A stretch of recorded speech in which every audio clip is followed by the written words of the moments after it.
Hey everybody, Dan here with Pain For You. I'm on the other side of the cottage today because even here I've got some guys working mechanical equipment. There's a little construction going on in a boathouse across the lake, and instead of giving you guys the sound of that, I'd rather give you guys the sound of the woods and all the birds. Today's topic is going to be, you've got a 100% track record. So, talk about that in a minute. I'm going to breathe a little bit. No words this time, just a couple breaths. I'm going to let you enjoy the birds. And a couple of croaking frogs over there.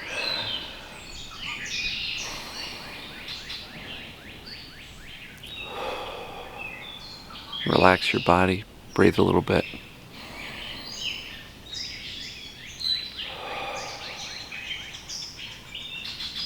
Gorgeous out here. So, you have a 100% track record. What I'm talking about here is, if you've been suffering with pain or a variety of other symptoms for any length of time, you've been through an awful lot of bad days, right? And so, the point of this video is to point out that you've made it through every single one of them.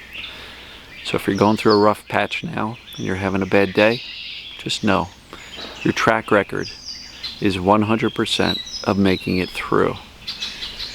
So that being said, pat yourself on the back and give yourself some credit for being super strong. You may not feel strong, but you are. People who are dealing with chronic symptoms and chronic pains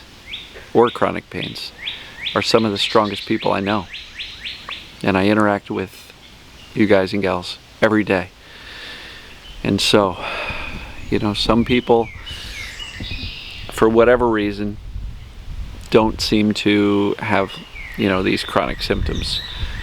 But way more people than you realize do.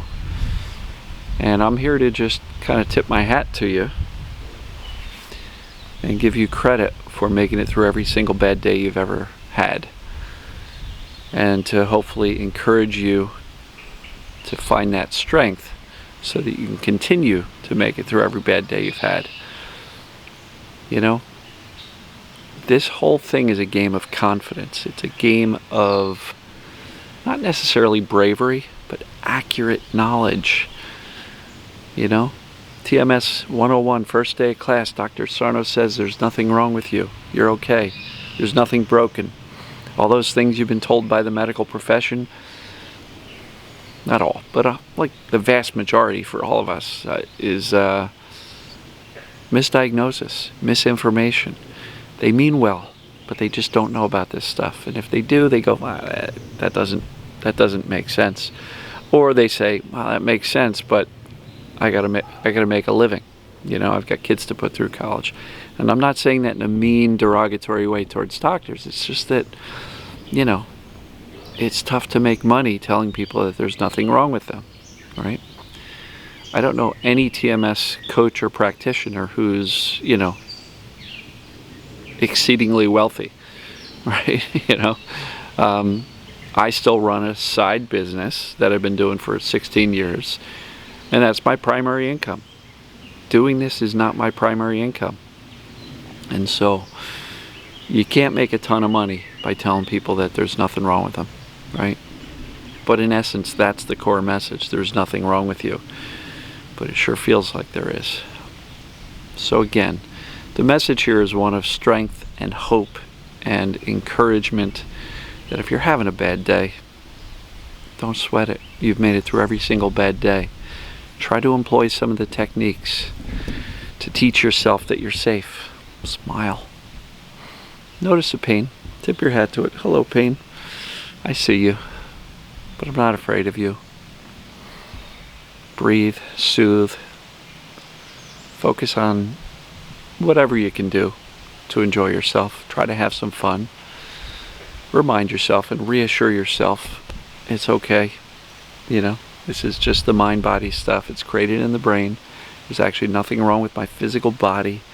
This is temporary, right? TMS, temporary mind-body syndrome. And you know, this isn't rocket science. The brain is just in an overprotective, hyper-vigilant mode. And it's our job to really teach the brain that these perceived dangers, like emotions, like stress, like work issues, like your jerk-off boss, like a fight with your spouse, are not truly dangerous, and we don't need pain or other symptoms to protect us from it. Our job is to kind of settle down the nervous system, bring it down off of this high state of vigilance. You know, that's the task at hand. And so somebody asked me this morning, they said, you know, I started doing some work on past traumas, and it felt like I was releasing some of the, you know, past emotions, and it, you know, the process felt good at the time. But boy, the next day my symptoms really kicked up. And now, you know, is that the brain trying to stop me from accessing and feeling these emotions? And the answer is yes, that's dead on accurate. If the brain perceives emotions as dangerous, and you are now doing a process that is digging up and trying to allow you to experience so you can release these old emotions, yes, the pain can get worse before it gets better. So there's two approaches. Don't do any of that work, which may be a solution for some, or kind of expect that this is going to be an up and down ride, right? Sorry, trying not to sneeze. Yeah, it's going to be an up and down ride, and just kind of smile at the fact that, wow, I did some pretty intense emotional work yesterday or an hour ago, and now my symptoms are up. In my mind, yeah, it's just, you know, it's a little bit disconcerting, but it's also great news. It means you're on the right track. It means it's created by the brain based on perceived danger of all these emotions and traumas. Which means if the brain can learn that those things are dangerous and use pain to protect you, you can teach the brain through gentle, graded exposure to these emotions and learning to feel your emotions on a regular basis. One of the things I talk about is being aware of your emotional state and feeling it. And so through that graded exposure and making a decision that emotions are actually safe, they're not dangerous, and proving that to the brain by actually feeling emotions when they come up and when we notice it, that's how we teach the brain that emotions are fine. So, I don't know. I'm not a huge proponent of digging up the past because I don't know how that makes you feel any safer today, and I'm not sure that it's a necessary step in recovery. Some people feel it is. They'll point back to a book from Dr. Sarno from 20, 30 years ago, and he says, oh, it's all repressed emotions, and we need to go experience them in order to get pain-free. Well, you know, there was a clinical study done by Dr. Howard Schubner and some other doctors where they had 28 of 30 patients get better in this trial. It was a back pain study, but it would be applicable for any TMS or mind-body symptom. 28 of 30 got better, and they did 0 emotional work. All knowledge, creating safety, and calming down the nervous system. So is it required to go find that long-lost repressed emotion? I don't believe so.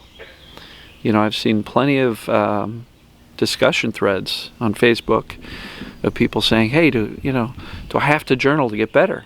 And lots of people will say, I didn't do that. I still got better. I just focused on safety, indifference, having some fun, living my life, calming down the nervous system, breathing, relaxing, right?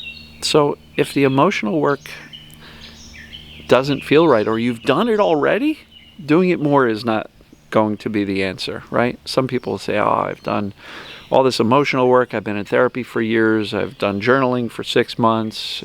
Do I have to keep writing? The answer is probably no, because if you've already done that, you've already kind of connected the dots between your right now pain and your, well, if you've connected the dots between your life events, your stressors, your emotional world, and the onset of the pain, maybe that's all you need to do.